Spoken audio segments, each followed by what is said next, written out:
आया है बहुत प्यारा क्वेश्चन, अभी आया है बहुत प्यारा क्वेश्चन, इसको ध्यान से समझना, इसको ध्यान से समझना। इस तरह के क्वेश्चन तुम्हें देखने को मिल सकते हैं वापस से एमसीक्यूज में। इस तरह का क्वेश्चन वापस से, एक मैं करूंगा अगला तुम करोगे, ठीक है, एक मैं करूंगा अगला तुम देख लेना। देखो हमें बोला है सेक थीटा को कॉट थीटा के टर्म्स में लिखो। क्या बोला है कि ये जो सेक थीटा है ना, इस सेक थीटा को कॉट थीटा की टर्म्स में रिप्रेजेंट करो, इस सेक थीटा को कॉट थीटा की टर्म्स में रिप्रेजेंट करो। ध्यान से देखो, अब इस तरह का क्वेश्चन बहुत आ सकते हैं, ये जो एक्सप्रेस्ड वाले क्वेश्चन हैं, इस तरह के क्वेश्चन बहुत आ सकते हैं, ठीक है, एमसीक्यूज में आएगा ये क्वेश्चन। देखो ट्रिग्नोमेट्री जो है ना, ट्रिग्नोमेट्री दो पार्ट में डिवाइडेड है। एक है तुम्हारा पहला दूसरी एक्सरसाइज, जो कि बहुत नॉर्मल सी एक्सरसाइज है, उन दोनों एक्सरसाइज में से आते हैं एमसीक्यू क्वेश्चंस। और फिर उसके बाद जो तीसरी एक्सरसाइज है प्रूफ वाली, उसमें से आते हैं तुम्हारे सेक्शन सी में क्वेश्चन।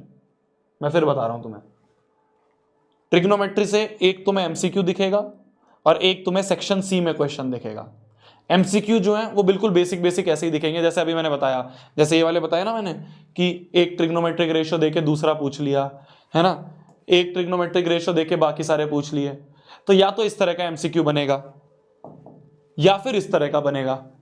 ये थोड़ा सा हाई लेवल एमसीक्यू है, ये थोड़ा सा हाई लेवल एमसीक्यू है। क्या कि सेक थीटा को हमें रिप्रेजेंट करना है या फिर हमें एक्सप्रेस करना है कॉट थीटा की टर्म्स में। तो देखो इसको करने का सिंपल सा तरीका है, बच्चे बहुत दिमाग लगाते हैं, बहुत फॉर्मूले लगाते हैं, कुछ नहीं, बहुत आसान है, बहुत आसान है। ध्यान से देखो, जिसके टर्म में रिप्रेजेंट करना है, जिसके टर्म में एक्सप्रेस करना है उसे एक्स मान लो। क्या, जिसमें एक्सप्रेस करना है उसे एक्स मान लो। तो मेरे को कॉट थीटा में रिप्रेजेंट करना है ना, कॉट थीटा में करना है ना, तो कॉट थीटा को मैंने एक्स मान लिया, कॉट थीटा को मैंने एक्स मान लिया। कॉट थीटा क्या होता है, क्या वो बेस अपॉन परपेंडिकुलर होता है? भाई पापा बीडीपी होगे, हाँ हाँ बेटा। साइन कॉस टेन, टेन का उल्टा कॉट, तो B upon P, B upon P, B upon P जो है वो हमें एक्स अपॉन वन है। अपॉन में कुछ नहीं है तो अपॉन में वन मान लेंगे हम। तो जो बी अपॉन पी है वो एक्स अपॉन वन हमने मान लिया, ठीक है। तो यहां से हम कह देंगे बेस की वैल्यू है, बेस की वैल्यू एक्स है, परपेंडिकुलर की वैल्यू वन मान लेते हैं। अब यहाँ पे के हम छोड़ो, ठीक है, एमसीक्यू वाला क्वेश्चन है तो जरूरी नहीं है एमसीक्यू में हम के हमेशा लें। पॉइंट इज कि हमें निकालना है, तो हमें बेस एक्स है, परपेंडिकुलर वन है, तो क्या तुम बता सकते हो हाइपोटेन्यूज क्या आएगा? हाइपोटेन्यूज का स्क्वायर बराबर परपेंडिकुलर का स्क्वायर प्लस बेस का स्क्वायर। अभी मान लो मैं के नहीं मान रहा हूं, क्योंकि के जो है वो एट द एंड कट ही जाता है, तो मान लो मैं के नहीं मान रहा हूं, तो मैंने बेस को डायरेक्टली एक्स मान लिया, परपेंडिकुलर को वन मान लिया, तो हाइपोटेन्यूज का स्क्वायर जो है वो आ गया परपेंडिकुलर का स्क्वायर मतलब वन का स्क्वायर प्लस बेस का स्क्वायर।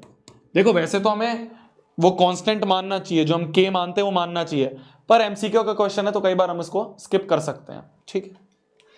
तो हाइपोटेन्यूज आ गया हमारा, हाइपोटेन्यूज का स्क्वायर आ गया वन प्लस एक्स स्क्वायर, तो हाइपोटेन्यूज आ गया square root of X square plus one.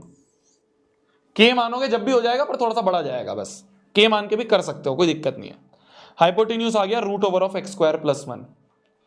तो बेस था तुम्हारा एक्स, परपेंडिकुलर तुमने माना था वन, और हाइपोटेन्यूज आ गया ये।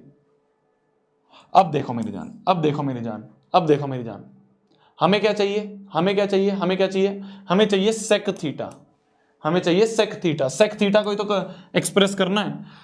तो सेक थीटा जो होता है, सेक थीटा जो होता है वो होता है, सेक थीटा क्या होता है, एच अपॉन बी होता है। भाई सेक थीटा को ही तो कॉट में कन्वर्ट करना है, सेक को ही तो कॉट में कन्वर्ट करना है, तो सेक होता है एच अपॉन बी। तो जो सेक थीटा हो गया वो हो गया एच, एच मतलब हो गया root over of X square plus one upon में बेस क्या है, बेस हमने माना है एक्स। एक्स की जगह क्या लिख सकते हैं, एक्स की जगह कॉट थीटा लिख सकते हैं, क्योंकि कॉट थीटा को तो एक्स माना था, तो एक्स की जगह कॉट थीटा लिख दो, तो square root of cot square theta plus one upon में कॉट थीटा। क्या यही बन गया सेक थीटा? तो मैंने सेक थीटा को कॉट थीटा के टर्म्स में कर दिया, तो square root of one plus cot square theta upon में cot theta. C option is the answer, C option is the answer. मैं फिर बता रहा हूं, ध्यान से सुनो, मैं फिर बता रहा हूं, ध्यान से सुनो, इसमें थोड़ा सा कंफ्यूजन होती है बच्चों को। जिसमें एक्सप्रेस करना है, मेरे को सेक को कॉट में एक्सप्रेस करना है, तो जिसमें एक्सप्रेस करना है उसको मैंने क्या मान लिया, उसको मैंने एक्स मान लिया। तो मैंने कॉट थीटा को x मान लिया। एक ट्रिग्नोमेट्रिक रेशो दी हुई है, बी पी पता है, एच भी निकाल लिया, तो बी भी पता चल गया, पी भी पता चल गया, एच भी पता चल गया। तो एक ट्रिग्नोमेट्रिक रेशो से मैंने बेस, परपेंडिकुलर और हाइपोटेन्यूज निकाल लिया। इतना तो समझ में आया, इतना तो समझ में आया कि मेरे को बेस पता चल गया, परपेंडिकुलर पता चल गया, हाइपोटेन्यूज पता चल गया। अब मुझे किसकी वैल्यू चाहिए? मुझे तो सेक थीटा की वैल्यू चाहिए। सेक थीटा होता है एच अपॉन बी। एच मैंने निकाला square root of X square plus 1, base मेरा एक्स है, एक्स की जगह मैंने कॉट थीटा रख दिया क्योंकि कॉट थीटा को ही एक्स माना था, तो एक्स की जगह कॉट थीटा लिख दिया, बन गया, आंसर आ गया। आंसर आ गया। आया समझ में? आया समझ में? आया समझ में? आया समझ में? एक लिख रहा 9th क्लास है, क्यों? क्यों भाई? क्यों भाई?